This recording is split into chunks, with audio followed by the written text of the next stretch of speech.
My Don't wife worry went to about bed it. too, so. Hey, we're live! Look at this. This is the Comedy Workshop. I'm Kelly Reeves. Hey, if you haven't been here before, I'll explain what it is. Then we'll get to introductions. What this is it's a group of comedians that we get random topics. We try to write, then perform 3 to 5 minutes of that material. Then we criticize each other. We have fun. We give riffs. We get tags. We got a joke about it. We have a lot of fun doing this all the time. So I'm very excited. Caroline Hawthorne, you're from LA originally, right? Yeah. Yeah. You grew up there? I did. I was born and raised. Yeah. Oh, wow. I just assumed more of a Valley Girl kind of voice. I haven't met two people from LA. I mean, like, I can let that out if you want me to, but Yeah. Don't do that, actually. I'm sorry I brought it up. Yeah, my grandmother's from LA, actually. Born and raised also. Oh, wow. Not that that's a big deal, but, just relating. I'm a relating Canadian. Hey, Joe, how's it going? It's going. Excited? We got to get some pumped up energy from everybody here, I think. We got to get this going a bit. So, y'all excited here? Joe, you ready? Yeah. You're at a KC, right? Also in Pittsburgh? From KC in Pittsburgh. Nice. Your accent's exactly the way I figured a KC person would be from. I've never met one before, so it's my first time. Kristen, how's it going? You're on mute. Hi, it's going good. Cool. Yeah. Happy to have you. This is Thank you're you. from New Jersey, right? Mhm. Yeah. Excited about this? Matching up with everybody all across the world. The fun parts. Very excited. Even I stayed up later than usual to do it. So. Oh, that's awesome. Hey, Brandon, nice to see you again, buddy. Mr. B. How's it going? Puyallup, Tacoma. What is it again? Bonnie Lake. Bonnie Lake. I'll fucking get that one of these days. It's right near it, though. It's near Puyallup. Yeah, near Puyallup. Yeah, Bonnie Lake. I remember that too. Man, I get that wrong every single time. I try to guess it. So, okay. So here's what it is, guys. For the people out there watching, our one spectator. Well, let's get to it. We're going to go around and do our material that we're given a random topic, like I said before, and we're going to try to write and perform for each other. And then we're going to tag it. And we'll see if I have some fun. But guess what? It's my show. I get to go first, so I'll do an intro. I'll give myself an intro. This comedian is probably one of the most inspiring comedians, probably inspired Good Will Hunting and, other fantastic shows of this. So put your hands together for Kelly Reeves, everybody. That's me. Come on, let's go. Get some energy here. Yay! Yeah. My topic for today is phantom limb syndrome. Fun topic.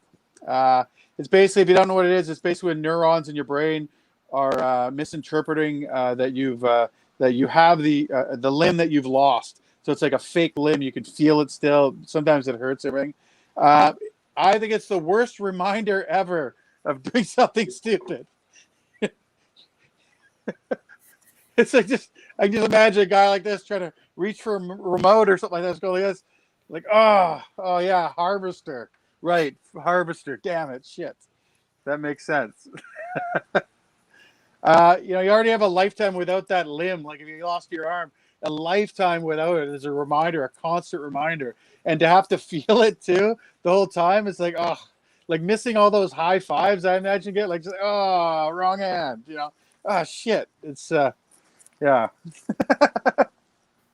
I think I don't know what you'd feel more dumb, losing your arm or like forgetting you don't have an arm. I don't know which would be dumber, but probably the second. I don't like that part, so I'm going to skip that one. I knew a guy that wrestled with one leg, actually. That's one thing I knew in high school. He used to wrestle with one leg, and he beat the shit out of kids because he's like the same age as me. He was my size, but lighter because he's missing a whole leg, right? And I remember him just wrestling. And, it took 2 grades for us to figure out just to trip him. And that's pretty much the end of that guy's wrestling career. I never asked him if he had phantom limb syndrome because I didn't know what it was back then. My niece was paralyzed during COVID. That's a thing.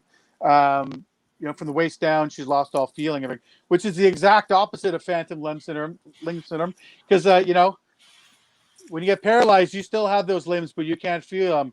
And the other way, it's old Johnny gets that constant reminder that, every time. I used the high five line already. I forgot about that. Just got kind of screwed up. I did have phantom leg syndrome one time. Okay, I will tell this story. It's a small, minor story, and what it is I hurt my knee wrestling. I dislocated my kneecap. I was in a cast for 3 months basically, and I couldn't walk for 3 months.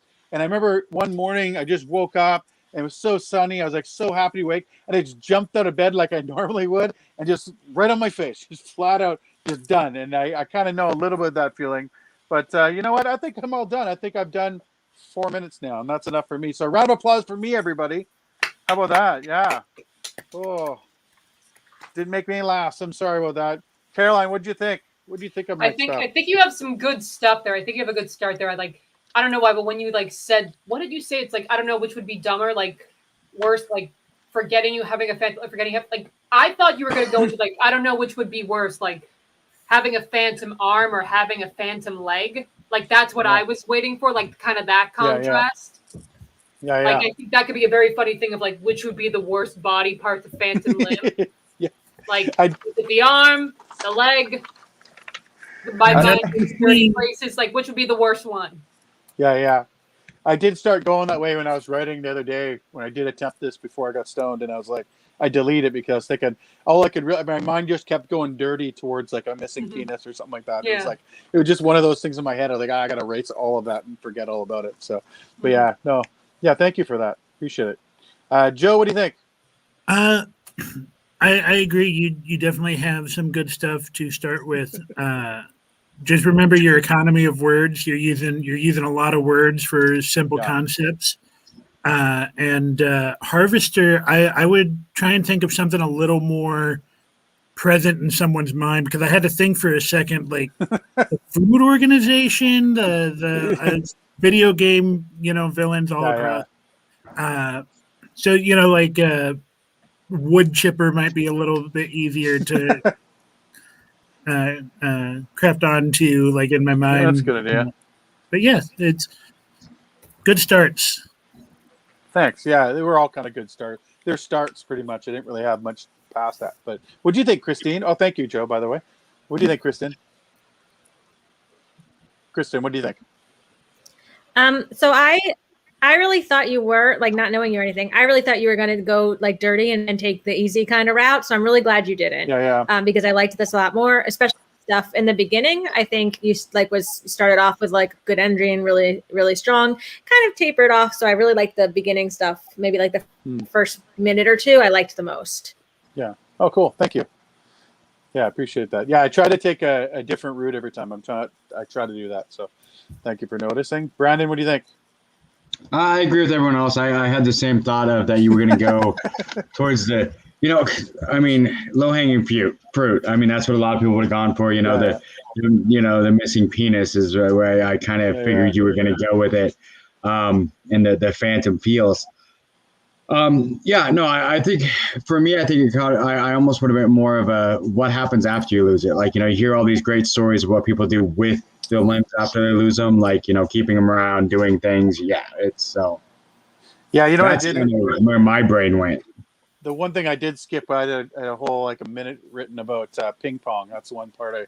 A ping pong champion that lost his right arm and tried to come back with his left arm. That's what I dropped. Actually, was I don't know. You remind me of it just now, but I thought that would be a kind of a weird way. But yeah, thank you for that. I appreciate it. Thank you, everybody. That's a lot of good input. Now we'll take that back. Never to use any of this stuff ever again. So no big deal. But how about a round of applause for me, everybody? Yeah, that's what we do. Hey, okay.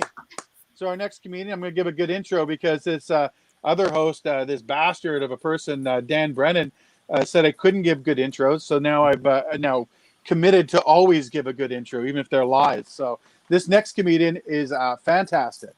Probably not the first thing I should say after talking about lies, but she's absolutely hilarious. I've actually seen a little bit of her online. Haven't seen her in person because of COVID, and I'm far away. So put your hands together for Carolyn Hawthorne, everybody. Thank you. I'm always terrified when people say, "Oh, I've seen some of your work online," because I try to be careful about my image online, and I'm like, "Oh no, what have you seen of me? What's out there?" Okay. I'm a musical comic, and usually I play my ukulele, but tonight I was too lazy, so we're gonna go a cappella today. This is a song about pickling. Some people pickle cucumbers, some people pickle beets, some people pickle radishes, Alton brown, even pickled meats. Pickling things makes them last a lot longer. I don't want to sound bawdy, but I've decided since the world is falling to pieces, I wanna pickle up my body. Pickle me so I can live forever. Pickle me, this is my new endeavor. Bathe me in a bath of salt, then store me in the human vault. Pickle me when I'm in my death. Pickle me when there's nothing left. Then I'll wake up another time after spending years in pickle brine.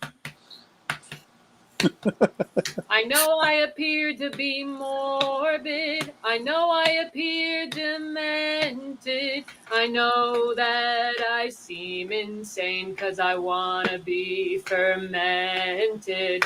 I could find a vampire and ask him to bite me. I could be stored in a block of cold. I could give up and become a cyborg. So many ways to never grow old.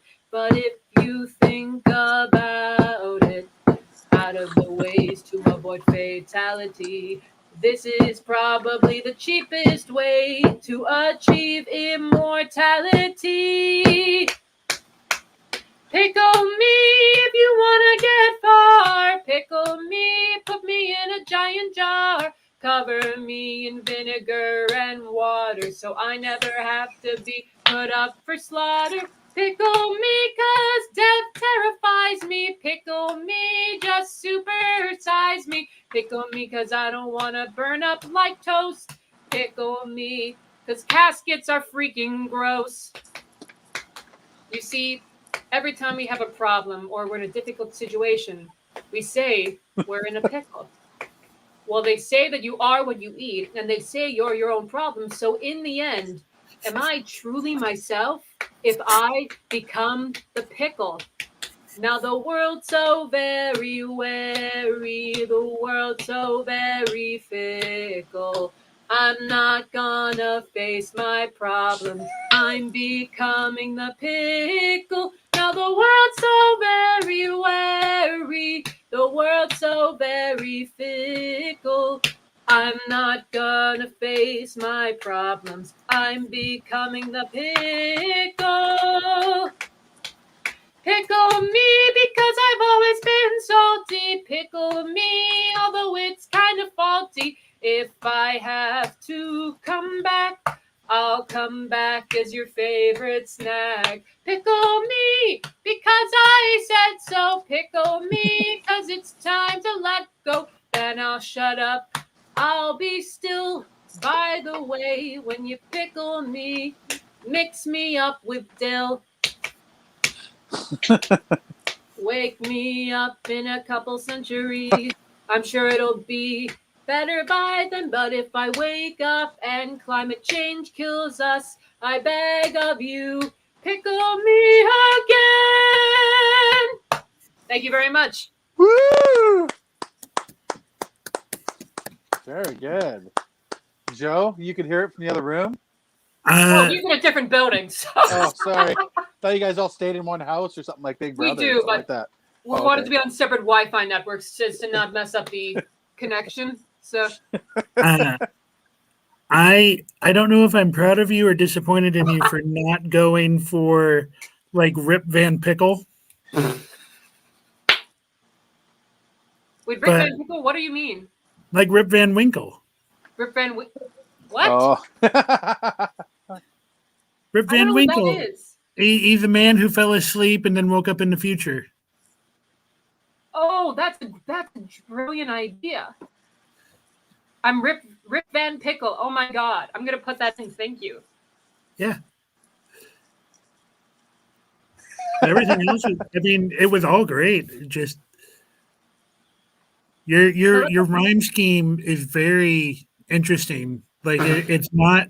No. It's just it. I never always knew like what you were gonna rhyme with what, and I kind of like that. Thank you. Thank you. No, that's I love the Rip Van Pickle idea. That's great. That's amazing. Am I saying your name, Kristen? Am I saying that correct? Yeah. Okay, cool. Kristen, would you like to input? Sure. I really liked it. You got really dark, and I dig it with something silly like pickle. So then make it about us all facing our own mortality. It was unexpected, but I liked it. And I only wish I could have heard it with the ukulele because I wonder what that was like. But I really liked it. Thank you. No, the ukulele will be the next step. So. Brandon, what do you think? I liked it. I felt like it could have gone with Keller's topic, where the missing limbs.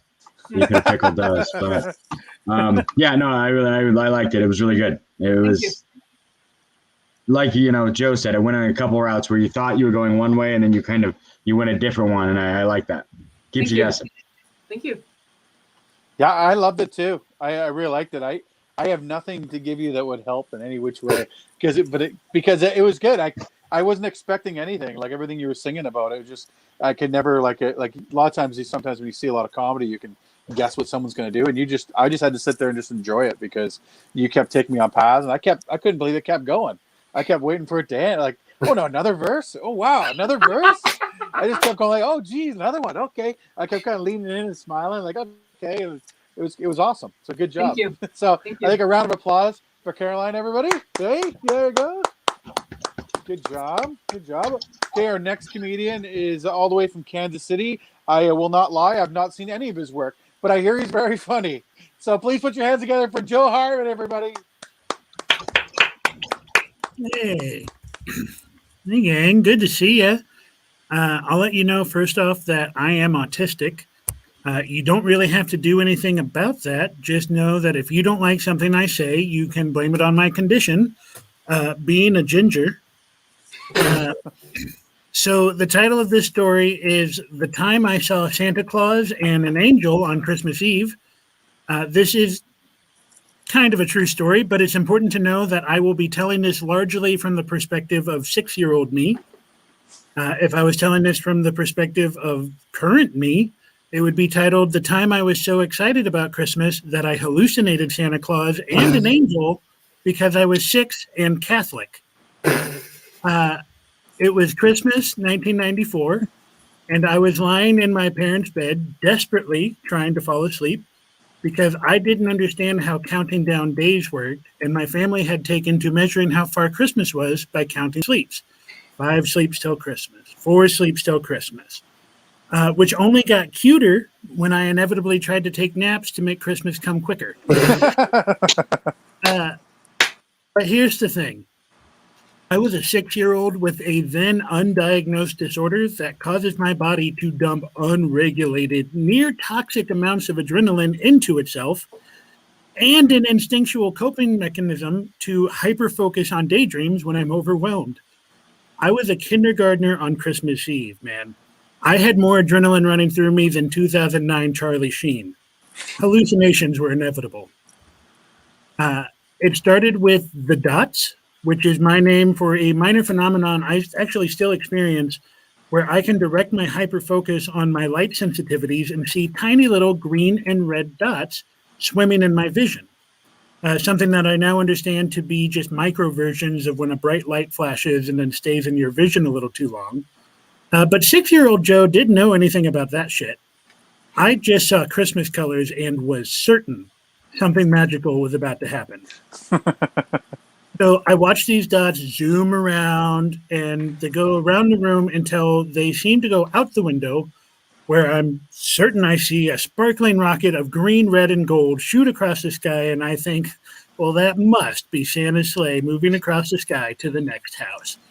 Not even thinking about the fact that I was only on the second story, and the only thing out that window was a tree and the neighbor's yard light. The neighbor's yard light was also the likely trigger for what happened next, because that's when I saw the angel.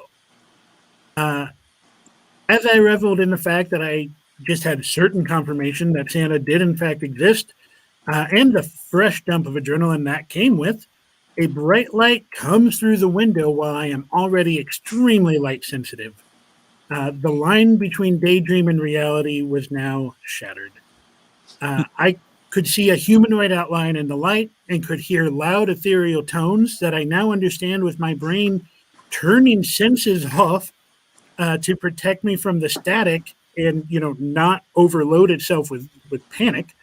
It had only been an hour or so since Christmas Eve Mass where I was explicitly told that this is precisely how angels visited Mary and Joseph. So what else was I supposed to believe? The angel faded away, and at some point I fall asleep and wake up pre-dawn to wake up my siblings while we wait for the official Christmas start time of 6 a.m. before we can wake our parents. Now, I told this story for years to anyone that would listen, which I honestly only did because of the video proof I had of Santa walking across the camera that my dad set up on a timer to start recording before we came down to open presents, and forgot about when he walked by to take a shit in the dark. What I got for you guys. Thank you. Yeah, Joe Harmon, everybody. Yay. Kristen, what do you think? I'm mute. You're on mute. Sorry, I like the story perspective a lot of being from the 6-year-old version of yourself. I really like the first, I think it was one of the first punches about, they said it was sleep till Christmas, so you started taking a lot of naps. I thought that was really cute. I really liked that. I liked it. It was good. Thank you. Brandon, Mr. Valentine, what's going on? What do you think? I agree. It was really neat having the perspective of a 6-year-old. And you really went to it with we could all kind of relate back to being 6 and, the getting up early and waiting for mom and dad. You had that set time, no matter what time you woke up, but you couldn't talk to mom. You couldn't go wake up mom and dad until that time. I remember that. So, it's having that perspective. It takes us back to it. And there's some good punches in there too that, kind of made us, kind of laugh at some of the silliest stuff we did. So I liked it. I really did. Awesome. Yeah. I liked it too. I liked that perspective. It was pretty awesome. I did like that also. I like the shit in the dark joke at the end. That was great. Just because I was like, it just was a good ending, right? I also liked you when you talked about green and red dots because of your autism and everything. I just kept thinking, how convenient. Just like at Christmas time, right? Like a green and red dots. It's like all the perfect scenarios could work out to have all this stuff. So, yeah. That's hilarious. So good job, man. Way to go. Caroline, what do you think? That was really good. The Naps joke I wrote down. Naps joke is effing amazing. The Charlie Sheen joke is also great. My main note. I know that you're just roaring this right now. I think as it gets more into your body, you could definitely work on a more natural delivery. Like instead of like just reciting, it's more of like the idea that it's like coming out of your head. So, but yeah, I think that's really good. I think that's very funny. Awesome. Yeah. Well, that was a good job, Joe. Let's give him a round of applause, everybody. Good job. Ready to go? Okay, so we'll keep this moving. Our next comedian, all the way from New Jersey. She's something special. Put your hands together for Kristen, everybody. Hello. Okay, so my topic was cinematic masterpieces, and I didn't really know what that really meant. So I'm just going to talk about movies and things that matter to me, importantly. First, the movie I made my boyfriend watch last weekend, Midsummer. I don't know if anyone has seen it, but basically a girl and her boyfriend go on a trip. The boyfriend cheats on her in like some kind of weird pagan sex ritual, and then she decides to have him murdered. And I just think it's a really important lesson for men. And I really like any movie where a man dies at the end. Some movies growing up that affected me. One was Dirty Dancing. I was really young when this first came out, and I don't know if you guys know that movie at all, but Penny has an abortion, but I didn't know what was going on, and I asked my dad what was wrong with her, and he said she had appendicitis. And I thought appendicitis was contagious for most of my adult life because everyone was blaming Johnny for it. So that really fucked me up. Also, The Exorcist. I went to Catholic school, and I was really scared of getting possessed when I saw a commercial for some like exorcism show or whatever, like a 2020 or something. And then I found out there was a whole movie about it, and I was super scared. And I asked one of my nuns at school if it was real, and they were like, "Oh yeah, that's definitely real." So I slept with rosaries under my pillow until I went to college. So that's something cool. And then I want to talk about is Grease.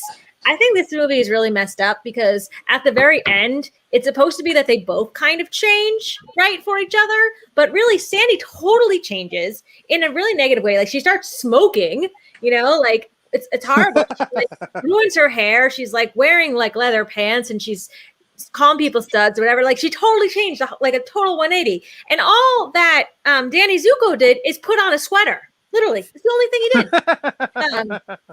I just feel like that's like not really fair. Okay. Now for some cinema that is really important to me currently. Like we've been in quarantine, right, for like a while now. I don't know where you guys are. Some people are going back, whatever. But this has been going on so long that I've actually fallen in love, out of love, and back in love with the same guy. And yes, I am talking about Andre from 90 Day Fiance specifically.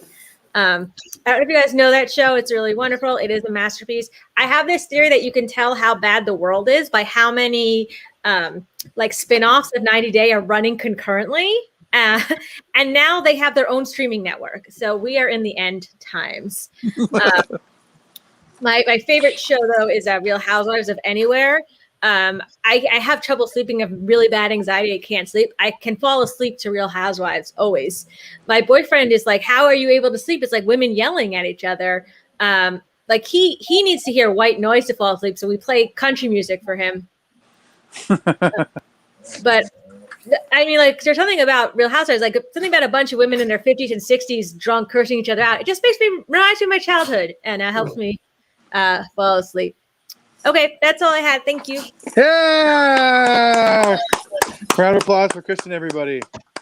Brandon, what do you think? You get to go first.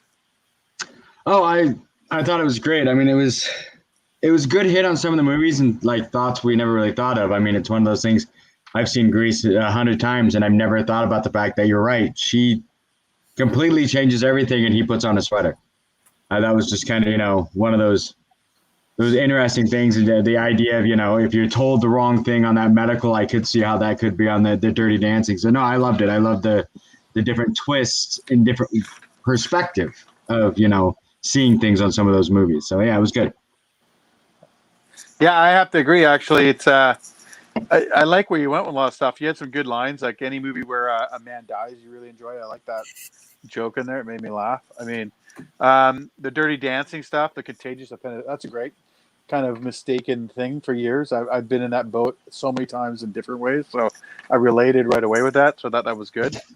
Your Grease, you're right. I always noticed it though, that that she had changed so much for Zuko. All he did was join track and dress a bit differently, right?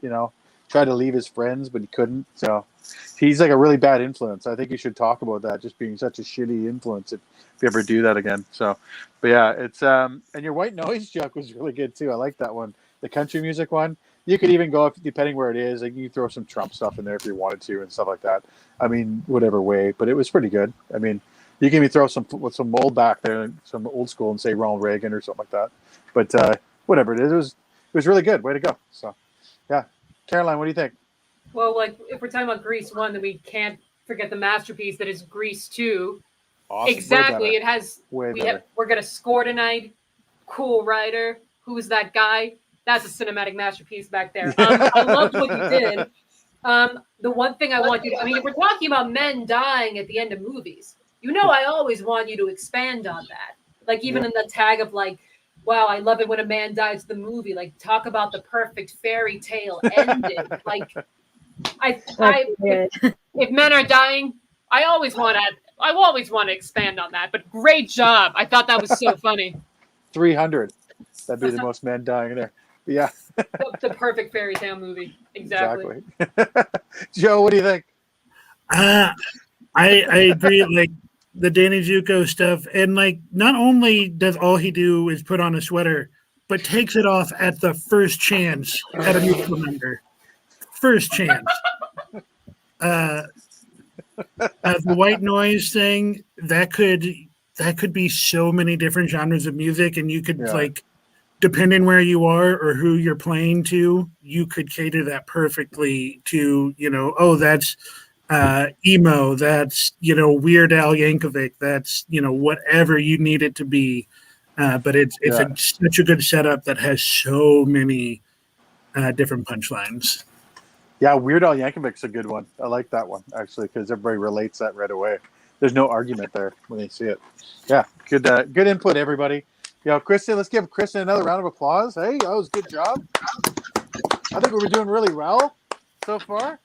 This we'll introduce the next comedian. I'll go for it right now. I'll give it a go. This next comedian, all the way from Bonnie Lake, runs some great shows out that way. He's only hires the best. Put your hands together, Brandon Valentine, everybody. How's it going? So my word was road trip. So road trip's one of those things that, I feel like, Chris was just talking about movies a lot. I feel like movies like ruin road trips. They make them look so glorious and wonderful. But every road trip I remember is my brother like picking on me, trying to figure out where to pee.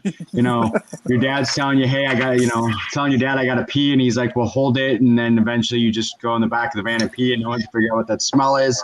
I mean, it's one of those things. I mean, we go back in time. I mean, they've been romanticized since we were kids. When I was a kid, our favorite video game was Oregon Trail, which was just a game. It was a long road trip and trying not to die from diphtheria, which at that point, we didn't even know what it was. So it just knew it killed you. Everyone's like, you died from what is this? What, I got cholera. Okay, that sounds fun. I mean, you're not sure exactly what these words are. So, I mean, that's how we learned what diseases were as kids, We didn't worry about the diseases that weren't on Oregon Trail. If, someone said you got chlamydia, it's like, well, that doesn't kill you. It wasn't on Oregon Trail. So it's just, so we've always fantasized road trips. But my biggest thing is I hate driving. I'm one of those people that, I truly believe the left lane is the fast lane. I'm known for screaming, if you can't zoom, get the fuck out of the zoom lane. I mean, it's just one of those things that, road trips are so romanticized on TV and everything else. You got the great movies, Road Trip, European Road Trip with, Scotty Doesn't Know and everything else. But, Matt Damon's best performance ever. But other than that, I mean, road trips really suck. I mean, as a parent with kids, I do everything I can not to have them in the car. I mean, everyone's like, how do you deal with road trips? NyQuil. Shots of NyQuil, not for me, for the kids. For the kids, so that I can get some, rest and relaxation while I'm driving. But I mean, it's just, so road trips are not the great thing that they say they are. It's really all I got. Hey, good job, Brandon. I'm writing it down what I just was writing there. I liked your NyQuil joke there. I just had the thought of you could maybe make some candy apples covered in NyQuil. Just hand your kids, or you're trying to get them with some kind of candy NyQuils they don't know about, and just knocking them out. Like the Wicked Witch from Snow White. Yeah, whatever it is. Yeah, yeah, you're trying to poison them, but yeah, just to get them out of your hair, right? The Oregon Trail stuff was good. I liked it. I never played it, but it sounded like I would want to play it when I was a kid. So, I think it was really good. So, way to go. So, good effort. Caroline, what do you think? That was very funny. Like, I also agree. It's like, I think road trips are romanticized. Like look, we're driving into the sunset. No, road trips they're awful. And also, as someone who despises driving, I also can relate. Like, you could even go into that more of road trips, driving in the distance, running away. That sounds like a dream. No, driving away. I'll walk into my own home if I want to run away. I don't know. I'm just spurting things. Yeah. But my only note besides from that is I think you just wrote this, but you kind of were rushing over the punchlines a bit. Yeah. You were speeding through it, so I couldn't even pause to laugh because you kept going from next to next. But next time you do it, just slow it down a bit and let the punchlines land so we can enjoy the punchlines. So, but yeah, very funny. I like that a lot. Thank you. Joe, what do you think?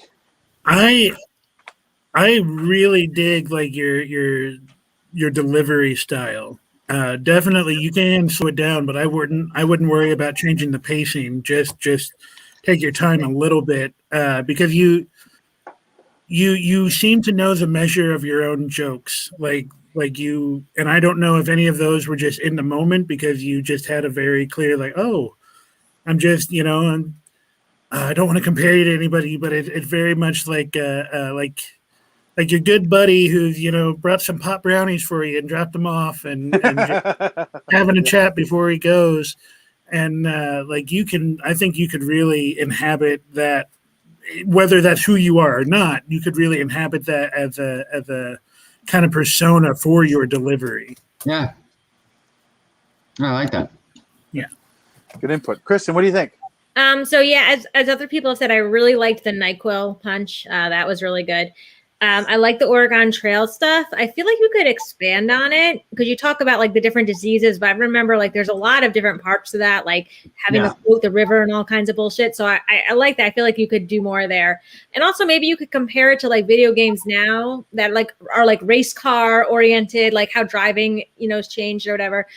Just an idea. But I really like the idea of like Oregon Trail is like the very first road trip. Like I thought that was really great. Yeah, thank you. Yeah, I like that. I thought a little bit about the newer games. I couldn't think of any that, because I'm old and I only play a few of them. So, but yeah, me too. I wouldn't even be able to relate to the new video games now. I don't think. No, it's a good job, Brandon. I think we should give a round of applause again. Good input, everybody. Really appreciating that. Well done. Okay, this is the half we do our own material. And I instantly didn't want to do the material I have, but I'm going to do it anyways because it's. I was thinking. I think Brandon's heard this a couple times, but I'm going to do it anyways. I got a big show, so this is the part where we get to go through all our own material. Same thing as before. We all get to give input, tags, everything else. So I'm going to go first. We'll go in the same order. Yeah, and I shall begin. Okay. I just got my anniversary of 2 years on keto. I've gone 2 years without eating carbs for now. It just passed right now. And one thing I've noticed is that everybody starts keto, but nobody actually truly finishes keto. There's no end game to it. Just always a start and not a finish, right? And but I've lost like a bunch of weight. I've lost like 80 pounds, which is pretty good. I mean, compared to other people, I was still pretty fat, but I lost a lot of weight still from that time. And a friend of mine goes to me, "Hey, Keller, you're part of the ADB Titty Committee now. Look at those." And I was like, "Oh, I'm way too busy part of another committee." He's like, "Hey, not to be nitpicky, Keller, but you're not just part of the ADB Titty Committee. You're a not so bestie trustee in the ADB Titty Committee." And I was like, "Oh, it's completely shitty. I'm way too busy to be any committee, let alone run another committee. I'm already part of the All Girls Federal Bureau of Rural Squirrel Murals, which is pretty consuming. It takes a lot of time. It used to be called the All Girls Federal Bureau of Rural Squirrel Murals and Characters, but it's a little bit confusing, so they just shortened the name a bit just to make it a little bit easier to understand. And I'm also part of the Anxiety Caused by Sobriety Society, which takes a lot of my time, okay? It takes a lot of my time away from this. But all I'm trying to say is I'm just way too busy part of another committee. That's what I want to say. I just don't put me on anything I don't want to be, right? So, but I tried a lot of diets before this. I tried the polygamy diet where every day was a cheat day. That was something like, that was a diet. It didn't really work for me very well. I tried my best, but I also tried the reverse turkey diet. You guys know that one? That's it's where you get baked all day and just fill yourself full of bread.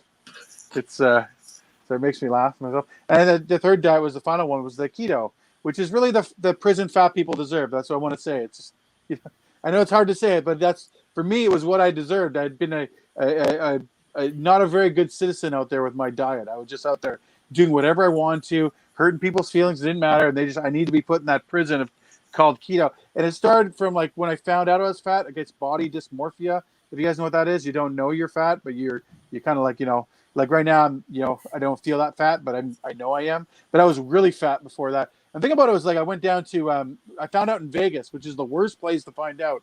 There's this place in Old Vegas called the Heart Attack Grill. You guys ever heard of this place? It's a massive scale, this cattle scale that you stand on. And if you get over 350 pounds, they give you a free meal. That's the thing. So to be fat, you get to go in there and they give you these bibs and everything. And I was sitting there looking at it. I brought my kids because we're going to Phoenix to see my brother. My wife and kids are there. And it's a big crowd around this scale. Everybody's getting on it, weighing themselves. Little kids are getting up. 80 pounds. Everybody cheer. Yeah. And, and the guy gets up to like 240. Yeah, everybody cheers. Like, yeah, like this, right? And so like my kids talk me into getting on. And I'm like, no, I don't want to. I'm kind of, self-conscious about weight. And come on, Dad, you got it. So, I get on. Okay, fine, I'll get on. And the thing literally was like, it felt like The Price is Right. just you know that big wheel they said just it just kept going. It finally slowed down at the end like yeah, 347, 340. I was 3 pounds off of getting that free meal, which sucked because everybody cheered. All this cheer, like just screaming, and they got louder as they went. Like they like yeah, yeah, yeah, yeah, yeah. Then it didn't make it. They're like oh, they're all like sad about it. I was like so now I know I'm really fat because I didn't know I was that heavy, and everybody just going to me, which sounded like made me feel great. So that's pretty much my material for today. Thank you so much. A round of applause for me, everybody. Da-da, da-da, da-da. So, what do you think, Caroline? Very good. I do have a tag for you. The polygamy diet, like the one where you cheat every day. I think that could be funny. I think maybe a fun tag would be I tried the polygamy diet. That's the one where you cheat every day. My wife didn't like that diet. Yeah. Okay, that's a good one. Yeah, that's a better way of saying it, actually. Something like that. No, I think also with the keto diet, like I think I'm going to like pause myself and say that like I think one of the difficulties in giving comedy notes is like you have to separate like would I have done that or like what way should like they do it, and like but my first thought with like the keto note, like when you were on the keto diet, I'm like, how have you not killed yourself yet? Like that's I'm still on it right now. 2 years like, strong. How have you, like incredible. Yeah, but good stuff. I like it. Yeah, the background of that is I found out I was allergic to a lot of wheat after this, so they just no real going back for me. I'm stuck. So I don't know. I'm so sorry. It's okay. I found keto bread. I'm doing pretty good. Hey, Joe, what'd you think? It was good. It was definitely a lot of not to compare it to one you had to do on a topic you didn't get to pick, but it was smoother. Like I could see your writing style a lot more. I recently accidentally went on the keto diet. Nice. Because when I started this program here in Pittsburgh, I was so anxious I wasn't eating as much as I used to. And when I happened to go to the doctor for something else and they did a urine sample, they're like, hey, everything's good except like you're doing the keto diet, right? Like, no, why? Well, your body is in ketosis. There's toxins in your urine. Like, wait, like it's because of the toxins that you think I'm on the keto diet? Like, well, no, that is what keto is. You're putting your body in ketosis. That actually happens a lot when people go starving. The first thing they get, so they get like, I don't want to explain it on this. But that's something. Yeah, I mean, like you're talking about keto, on a stage. Like you can just say like, oh hey, I'm literally poisoning my body to look good, and I do. Yeah, that's pretty much it is. Yeah. That is funny. Yeah. I got to think about that one. I'm going to try to take it my own way, but I like the way you said that. So thank you for that info. Appreciate it. Yeah. Kristen, what do you think? I liked it a lot. I did the keto diet for a little while, and then I fell off the wagon via grilled cheese sandwiches. So I can relate. That's a hard one. That's a hard one. But I definitely relate, and I like the idea that like keto, like there's no end game, because like everyone I know who's done keto, like it's not really sustainable. Like it's hard to stay on for a long time. So like something about it's like a marathon, and you're like the only one still running it, or some kind of thing. I was thinking, and then I had another idea for the polygamy diet, a different, just randomly saying like instead of I cheat every day, saying like I have 2 breakfasts or something, like 3 lunches. I don't know, just an idea. But breakfast on the side. But yeah, no, I thought it was really good. I liked it. Yeah, thank you. Yeah, bagel on the side or something. That's funny too. I think both that input actually work together well. So from Caroline and Kristen. So thank you so much for that. I appreciate it. Brandon, how's it going? I like it. I liked it. Like I said, I've heard it before, a lot of it, but I liked it. It's good. I mean, the whole idea, the different diets, the polygamy diet, I like that one. I mean, it always makes me remember my grandpa's old joke of the seafood diet. He eats anything he can see.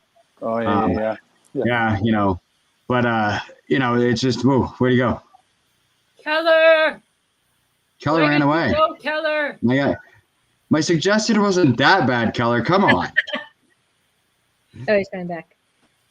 Let's see. And we're back. Hey, sorry about that. I didn't realize I pissed you off that bad, Keller. You just left. Yeah. Oh, it was all the computer. Siri did not like what you said. Just shut it right down. Apparently, it's not the first time. No, I liked it. I thought it was really good. So yeah. Yeah, I appreciate that. Thank you. Yeah. It's I wanted to get back. I haven't done that material in a while, and I got to do a show this weekend, 10 minutes. So I'm not really back on to being at key yet. So we'll see how that tightens up a bit more. So thank you guys. Another round of applause for me, everybody. Let's go with that. Let's keep it going because I like the good theme, the good rhythm of people. Okay, this next comedian's I can say now that I have heard her material, and she's a musical comedian, and I think we're all going to be excited for this. Put your hands together for Caroline Hawthorne, everybody. Thank you. Keller said, like, maybe you could do real stand-up tonight, and I'm like, no, but now I'm like, you know what, fuck it, I'm going to do it because I don't have any other musical comedy prepared. So, a fun fact about me, I've actually been in a relationship for almost 3 years now, which is very funny because I'm a handful, as in a handful of trail mix, because I'm pretty much nuts. Oh! I should also say that you know that you're the ugly friend when, like, you finally get into a relationship and, like, people's reactions aren't, oh, cool. They're like, really? Congratulations. Wow. And you're like, bitch, am I that ugly? Am I that ugly? What? But yeah, I was very single for a very long time. Very, very single. And it's very funny because my boyfriend, he's a larger guy. He's taller than me. He's bigger than me, which is funny because I was primarily into skinny guys before I dated him. I once had a friend say to me, I want to be the small one in the relationship. I want to date a guy bigger than me. You see, I feel like if I have a crush on somebody, I should be able to crush them with the weight of my own body. I don't know. Like I was actually talking with a therapist about this week about how I was very much into beanstalks. Like maybe it's because I read Jack and the Beanstalk too much, and I'm like, I'm Jack, and I'm like, I'm gonna climb it. There's gold at the top of it. But after a while, I realized that dating skinny boys with mommy issues was not the way to go. They always have mommy issues. That's why they're skinny, because their mothers never fed them enough. And you're like, maybe my love will feed them. Maybe my love will fix them. That boy does not need a girlfriend. He needs to go to a nutritionist to figure out why he's so thin. But now I'm dating a bigger guy, and it's great. I think we should all be dating bigger men because I feel safest in my boyfriend's arms. Not because I love him, like, forget about that. It's because I know that if we had like a shooting in the middle of the night, he'd be an incredible shield for me. Like, they wouldn't even see me. They'd be like, there's another person there. They wouldn't even know I was there. The one thing, I do miss being single on occasion because I used to joke that, like, relationships to me were like Starbucks Frappuccinos. I need one every once in a while to remind myself why I'm a black coffee drinker. And also in some cases, I miss Tinder. I miss Tinder, not because I actually dated people, but because I need to be sexually harassed every once in a while to remind myself that I'm pretty. Like, as awful as that sounds, that's absolutely the case, because I'd be like, oh, I'm so ugly, nobody loves me. And then a man named Chad, their names are always Chad. A random man named Chad would text me and say, I want to lick your asshole. And you're like, I'm beautiful. I'm gorgeous. I'm amazing. I do have one Tinder story to tell you before I sign off. This was actually in my one-woman show that I did last year. We don't talk about it. But one time I was on Tinder, and this man named Mark messages me, and he texts me and says, hey, Carol, do yourself a favor and change that first picture. It's not nearly as flattering as the others. Now, we can all start off by saying that that's an awful thing to say to somebody, but, like, let's just examine my Tinder profile. At the time, I have pictures, actually. This first picture that he so hated was this photo of me. This was my headshot at the time. I would argue it's not my best photo of me, but it's a good photo of me.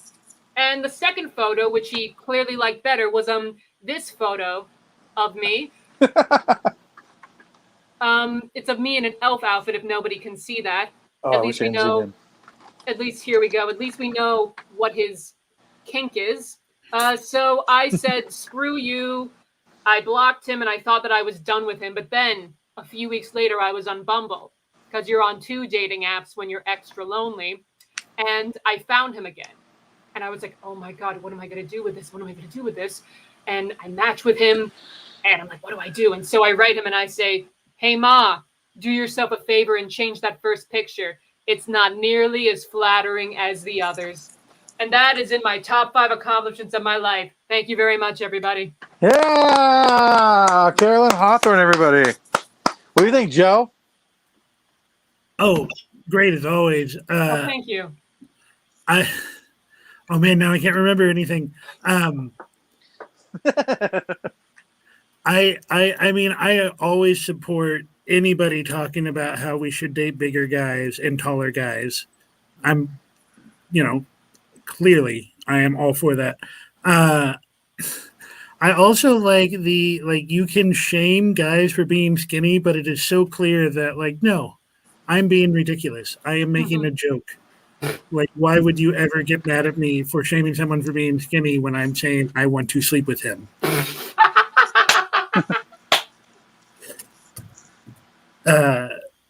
And like you just play that well. You know where that line is, where you're still being playful and not like shaming anybody for a body style. Very good. Thank you. Kristen, what do you think? Unmute. We're cows. Mute. Sorry, I have my dogs keep barking. So okay. Anyway, but I really liked it. I just I wanted to hear more. Like when it was over, I was like, man, I could have listened to that for way longer. It was just really pulls you in. I really liked it a lot. Oh, thank you. Good job. Brandon, what do you think? I agree. I mean, it was one of those things that was really good. I could have listened for a lot longer. I like that what you're talking about was relatable. The whole dating thing. I mean, I've been married 20 years, so the dating thing isn't relatable to me. But it better not be, or my wife would be pissed. It's relatable to everybody else. I mean, a lot of people really understand the whole dating thing, so it's relatable. And I talked to a lot of my female friends, and they have that same they all have a similar story about some guy just. When you see your friends on Facebook all the time will post chats is this okay? And you're like, no. Mm-hmm. So it's really good to that relatability of, just the fun of dating. So yeah, I liked it. Thank you. I really liked your stuff there, Colin. Thank you. Yeah, I loved your I just want to skip to the body shield part. I wish it was my joke, honestly. That's how much I like it. That it's I listened to it that's a good joke. That's I like the way you can take that more. No, thank you. Because I was Joe. I was talking with Joe, and I was talking with Kevin about this, about how I don't want to do anything that's going to sound fat phobic or anything like that. And I wanted to make a joke that celebrates, kind of not necessarily celebrates, but points out, oh, this is why it's great to date a bigger guy without seeming like I'm shaming him or anything like that. No, it's great. I really like it, actually. It's again, I wish it was mine, because I think I would have gone way too cartoony on it myself, because I like going that way. It's I'd be oh yeah, someone breaks in the house, I'd tell kind of a fake story. And then I rolled his dead carcass onto me and just played. I would have gone the whole way cartoony, but I love it. So I think that's really good. So, and everything else, I was I kind of half written it down, but you kept catching me again. I was like, oh, I like this part. I think this is funny. Then I go, oh wait, no, I got to listen to this part now. And so I couldn't get really written down too much stuff on there, because I really just enjoyed it. You had a lot of good punches. I think you did a really good job. So I think we should give her another round of applause, everybody. Good job.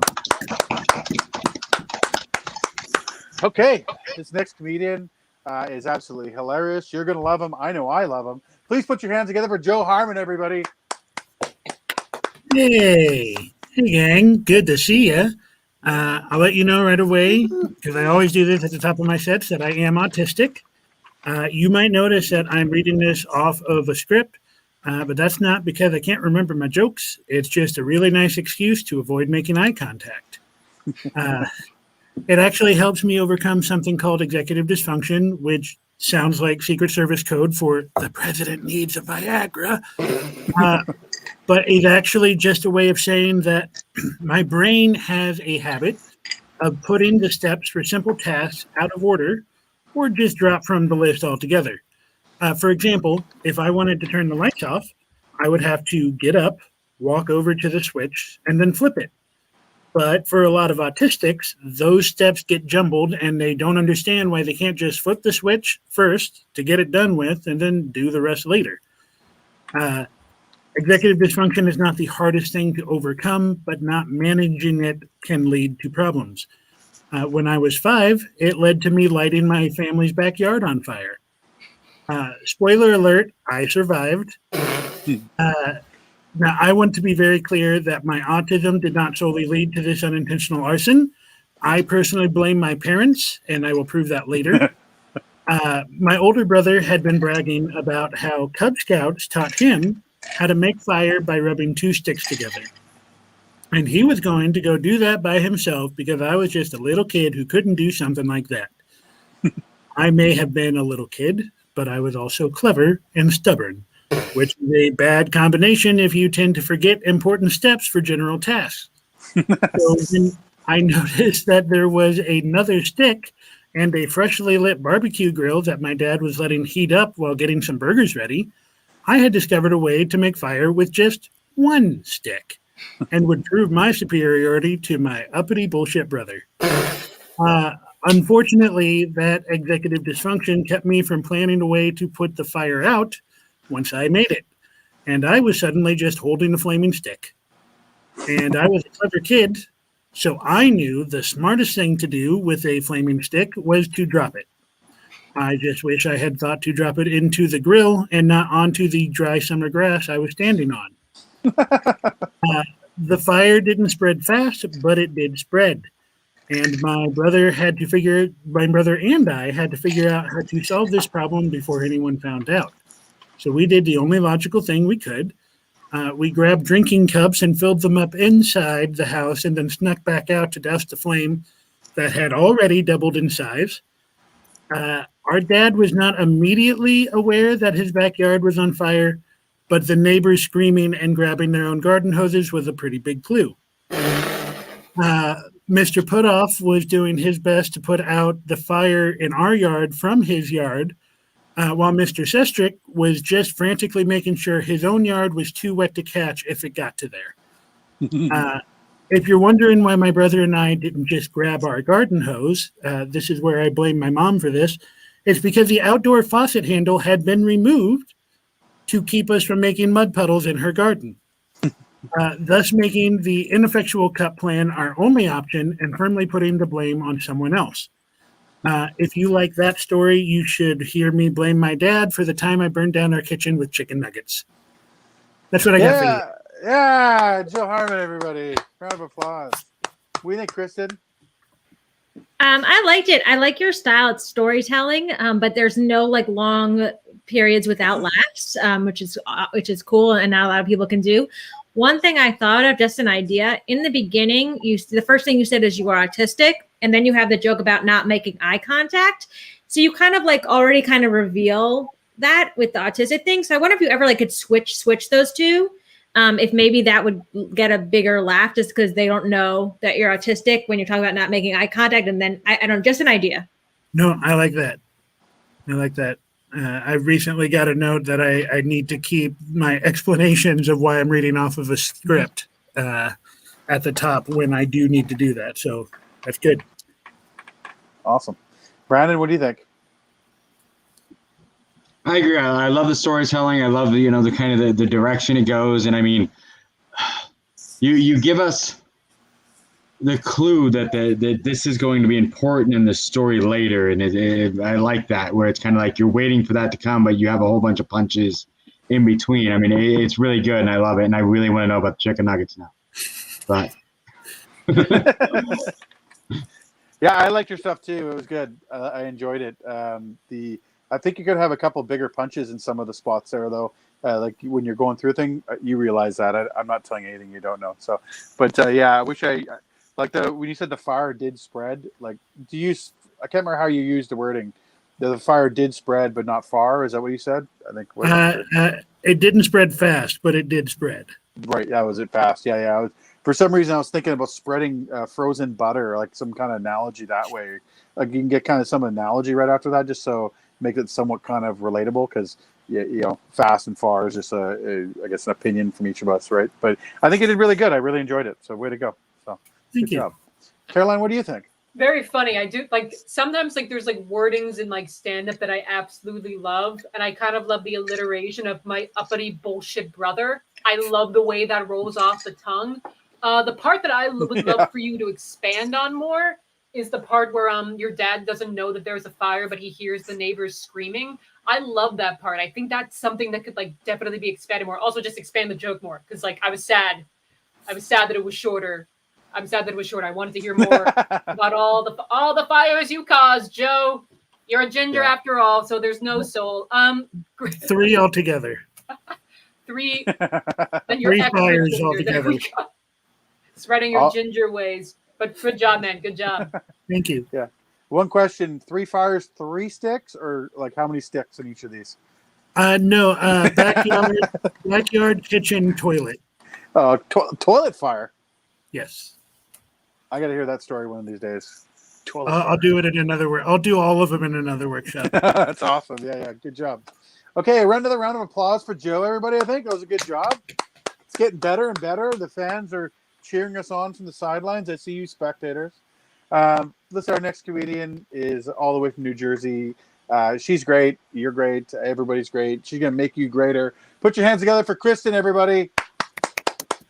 Hi, so good to be here. Today is a big day. I don't know if you guys heard, but the CDC came out and announced today that if you are fully vaccinated, you can continue to kiss your dogs right on the mouth. So that is great news for me. I have dogs. I have 2 dogs. The second one was unplanned.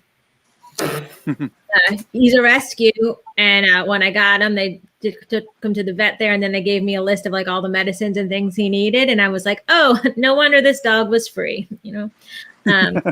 I tried to return them, but they had a very strict no backseats policy. So here we are. That's my one dog. My other dog is 15. Yeah, basically, you guys, I live in a dog hospice. It gets really sexy over here. Last time I had a guy over, he asked me if I wanted an erotic massage. And I was like, could you do me one better and rub my dog's arthritis legs? That would be great.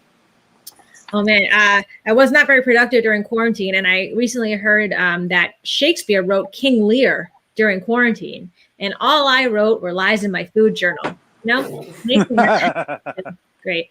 I also had a therapist quit on me in the middle of quarantine. I didn't do much to help the fear of abandonment she diagnosed me with. I did get another therapist, and I actually got put on medication. My doctor was telling me about the medication. She's like, this could interact with certain things. It's Prozac, so like it has a little bit of a stimulant effect. So like, don't do cocaine. And I was like, don't do cocaine like just basic medical advice? You know what I mean? Like if I OD combination of Prozac and Coke, isn't that one kind of on me? I don't know. I'm really close with my mom, except we don't talk about politics. We just don't get along. But every once in a while, she'll break her own rule.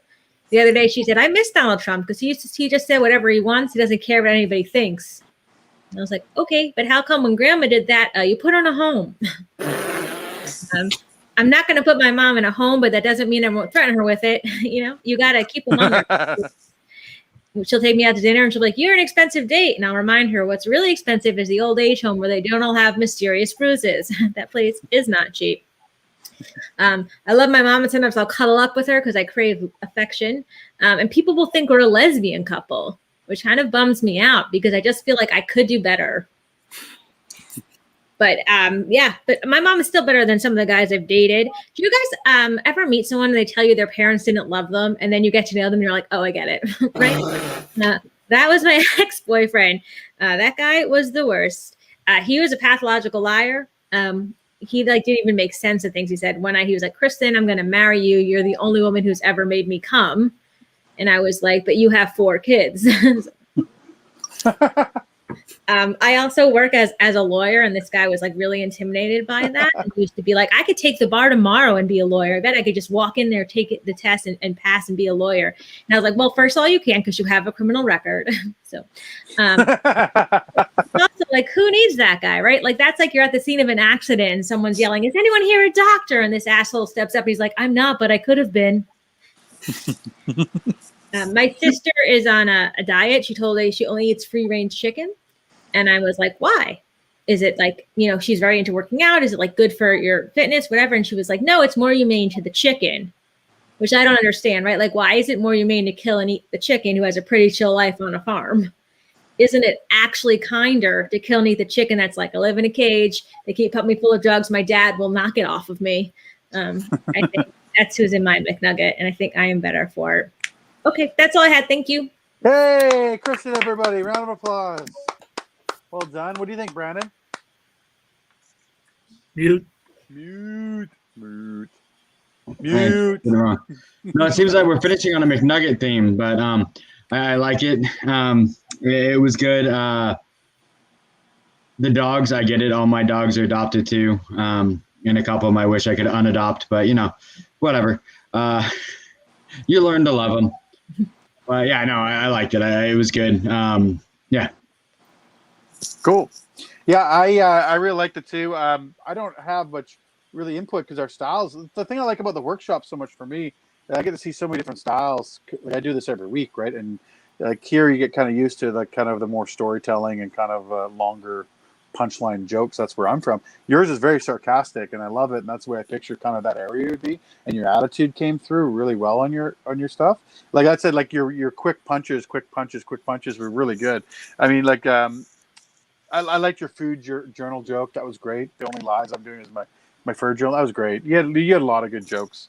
There's not much I could help you with that. One thing I did think we talked about the CDC right away. Actually, that's one thing I wrote down was I haven't trusted the CDC since Walking Dead came out the first season. Right, that's pretty much the thought I have. I don't know, but it wouldn't really work for you. But I think you did a great job. So good. Thank you. What do you think, Caroline? There were so many jokes in there where I was just like, that's genius. That's so freaking good. That's so freaking funny, especially the Trump joke, like the mom joke about like, oh, like we look like a lesbian couple, but like I feel like I could do better. What a freaking incredible joke. The one note I would give is like the dog was free, he made up for it in meds. Like I think that joke could be a little bit cleaner. So you have that quicker comparison of, oh, why was the dog free? Oh, because his medical bills were out of the roof. Like I think that comparison could be a lot cleaner and more compact. But other than that, so much freaking good stuff in there. So much laugh out loud stuff that I loved. Well, what do you think, Joe? Go ahead. I really liked how you were able to like, because you not like like my narrative style, and I like that because not only did you just have structured basic joke structure, but you also like it never felt like you were trying to give us what we wanted. It was like, oh no, this is what I have to say. This is, and like if there was anything that wasn't true about like what happened in the moment or in your observation, like I would never know. It seemed like all very natural of like, oh yeah, here's the weird stuff that happens to me, and the basic observations, which is most of what comedy is. It's very good. Yeah. Yeah, I just to add on to that too. I like I said earlier with the attitude coming out, I really like that part, and like the way you came across sarcastically, and I could see you saying everything you did, even if you didn't say it, and that was just a thought you had in your head. I could see you saying it, so that keeps us entertained and keeps us like kind of connected to you the whole time you're doing it. So it was a good job. So yeah, Thank you. no problem. Another round of applause for Kristen, everybody. I think it was a good job. Eh? Yeah, we're having a good night already. So. This next comedian is pretty funny. He's great. He's tall. He's very tall. Are you that tall? I'm not sure. I can only see your head up. You're not? How tall are you? No, I'm 5'7". Really? Oh, Yeah. I thought you're like 6'4". Okay, this No, next 5'7". comedian looks very tall on a screen. So put your hands together for Brad and Valentine, everybody. Oh, how we all doing? All right. So one of the big things that I've noticed a lot, especially during quarantine, is I really, really like Amazon. The problem that I have, though, is with like ordering online is when I was younger, when I decided I wanted something, I actually had to get up, make a choice, drive, go find it, everything else. Now I hit a couple buttons, and like 2 days later, I'm like, what in the fuck do I need this for? Why did I order this? And it happens every time. I just get random things, and I'm like, I don't even know why I ordered this. And then the other mistake I found, I gave my daughter, who is an adult, she's 24 and married, my Amazon password because I have Prime. Don't do this. don't do this, because your kids don't think about what they're ordering and what you're going to see. So every once in a while, I get these wonderful emails that say sexy blah. I'm like, really, child? Why are you ordering this thing on my account? I don't need to see this. So I decided I was going to get back at her. So I decided, what is the worst, most screwed up thing I can order that she's going to freak out when she sees? So I order a strap-on. And immediately I'm thinking she's going to be so freaked out. Immediately I get a text saying, oh my God, Dad, that's not the right one. You should really get this one. So now I'm getting sex advice from my kid. And apparently I'm into strap-ons. So I don't know. I mean, this really did not go the way I wanted this whole thing to go. But, you know, whatever. Apparently pegging's fun. Oh. The other thing is doing COVID, like Keller, I lost a bunch of weight. I lost 100 pounds. And one thing, when you lose a bunch of weight, you have to rewrite your jokes, because like he said, it's really hard, because sometimes when you make a joke about things, you know, I had this great joke about, you know, because of the long hair, I'm like, this is what Thor would look like if he had a spoon instead of a hammer. And I'm like, well, that just doesn't fit unless he's using the spoon to smoke crack. I mean, it just doesn't fit anymore. So I had to rewrite a lot of my jokes. And I learned some things, you know, one, you can't outrun ugly. I tried.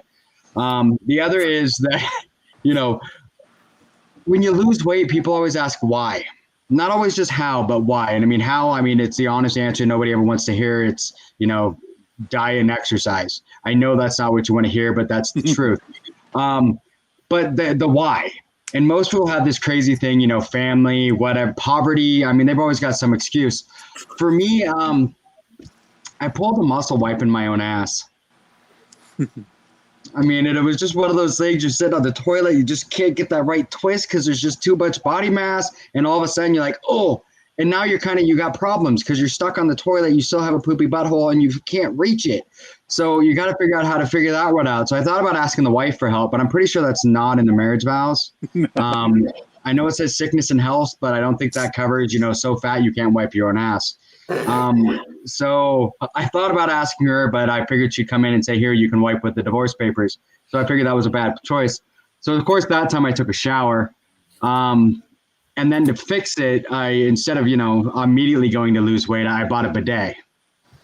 Because that seemed like the logical answer, because I can't take a shower all the time. I was fat. I ate a lot. I took a lot of poop, so I couldn't shower 6 times a day. That takes a lot of time. So I got a bidet, but I'm cheap. So I got the bidet without the dryer. So now I have a clean butthole, but it's a wet butthole. So now I got this whole swampy situation going on back here. I tried using a hair dryer. So I'm like doing hair dryer yoga in the bathroom. Have you ever smelled burnt taint? It's not a good smell. It's really not a good smell. Really not good at all. So I just eventually said, fine, I'm just going to deal with it. It's clean, but it's wet. But then everyone kept asking me why I have a wet butt. So I just started running away from them. And that's really how I lost 100 pounds. People do look at you funny, though, when you go into a public bathroom with a super soaker. So one of those weird things. That's all I got. Hey, Brandon Valentine, everybody. Yeah, I like your stuff, too. Your bidet stuff there. I've heard it before, but I liked it. The one thing I had, too, is it just made me think about, I like to picture a lot of, no offense to everybody here, I'm American, too, but I like that picture, because it's a French word, bidet, right? It's a spelt French way. So I liked a lot of people trying to Google that down the States, just trying to figure that out. Like, I had took French in school, but I think it'd just be a funny thought of people trying to figure out how to spell that. So, I can see that. Yeah. I don't know if it'd work, but yeah. No, I liked, they always, I think that hits home with a lot of people when you say that, always ask, why did you lose the weight? That's a typical thing we get. Like, why'd you lose the weight? It's like, oh yeah, did doctor tell you to lose the weight? I'm like, oh, just tired of looking like shit, man. Just that's really what it was. So, good job. So, what do you think, Caroline? No, there's so much stuff I loved in there. Like, because even my dad, I was on my dad's Amazon Prime for a while, and he said I don't part of the reason why I got my own account was I was like, I don't want him to see what I'm getting.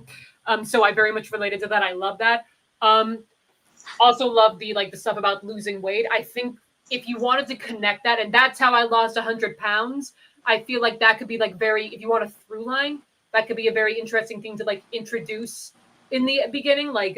This is for your whole 1 hour stand-up special. This is the story of how I lost 100 pounds, and then go into that, and it lends with that. So, but yeah, some really freaking funny stuff. I loved a lot of it. Yeah. Thank you. Yeah, I forgot to say something about the Amazon stuff. I liked your Amazon stuff. I hadn't heard that yet. So was good. Yeah, It's it's a good new one little I've been working on. So yeah. Yeah, no, it's got good rhythm so far. Joe, what do you think? Really good stuff. You're getting a lot in, and it's you got to get to the point, but y'all like take a beat, take a breath. Get in the habit of maybe a beat between setup and punchline, and a breath after punchline, and then it'll just work itself out naturally as people respond. I love the weight loss stuff because like I also lost 100 during quarantine, and like I kept being reminded of that same thing of like, oh, how? And like my dad, when he lost a lot of weight, like way back when, he would like bring like, come here, I'll tell you the secret. It's like diet and exercise, moron. Like what else? What do you want from me? And like that's just. But then exploring the why after that, like that is always a story.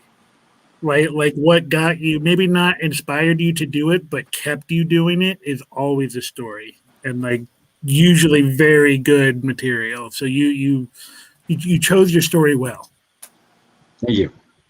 Awesome. Hey, Kristen, what do you think? I really liked it a lot. There were a couple of times where I was still laughing at one punchline while you were into the next, so I missed some stuff, which I think is similar to what Joe was saying, just with like timing, because like give us more time to laugh because it's really funny. One thing I was wondering is, I know at the end it's like that you were running away from people, and that's how. I wonder, like in the beginning, you talk about your weight loss, if you could like mention that you were running then. And I wonder if that would have it be like stronger when it came back to the end, be like, and that's how I lost it. I was running from these guys or whatever. Just an idea. Also, the 4 with the spoon joke is so funny. I know you said you like can't really tell that because of like how you look now, but it's so good. So like, please find a way to keep it in because I died. I've been trying to, because that was the hardest part. I written that right before I started losing the weight, and I just started using it, and then all of a sudden quarantine hit, and then all of a sudden I come back from quarantine. Literally, I was 285 when quarantine started. I'm 190 right now, and it was like, yeah, it just doesn't quite work as well. In fact, it was funny because you talked about Kevin and them. I did a show with Kevin and like 2 other friends that are both bigger, and I was making fun of them the whole time. To me and them, it was funny, but everyone else, I just looked like the skinny asshole making fun of them. And I'm like, no, it was, yeah. But, and the hard part too is on here, I'm so used to a crowd that I have problems. I need to work on my timing online because I don't have the crowd in front of me. So it's hard for me. It's almost like I'm just kind of going through it in my head to remember the words. And then it's like, oh yeah, I got to remember the pauses, even though there's not a crowd. I don't have a microphone in my hand and there's not a crowd. Yeah. Well, thank you. Thank you. Awesome. Well, another round of applause for Brandon Valentine, everybody. Way to go. Well, that was a good one. I think it was a good show, everybody. I want to thank you all. This is we'll do a couple little things. If you ever want to be on the workshop, just join the group and sign up, and we'll put you up. And first priority for new people. So, but Caroline, where can you find you next little while? You can follow me on Twitter at Carol the Comic, and support Steel City Arts Foundation. Awesome. Yeah, cool. You, Joe, where can we find you? You can find me Facebook. I can't remember all of my socials, but Joe Harmon in some variety. And then Steel City AF, doing all kinds of stuff with them. That's great. Yeah. How about you, Kristen? Where can we find you? You can find me on socials. All of them are at Kristen Seltman, and also I have a weekly podcast called Who Among Us. If you want to listen to that.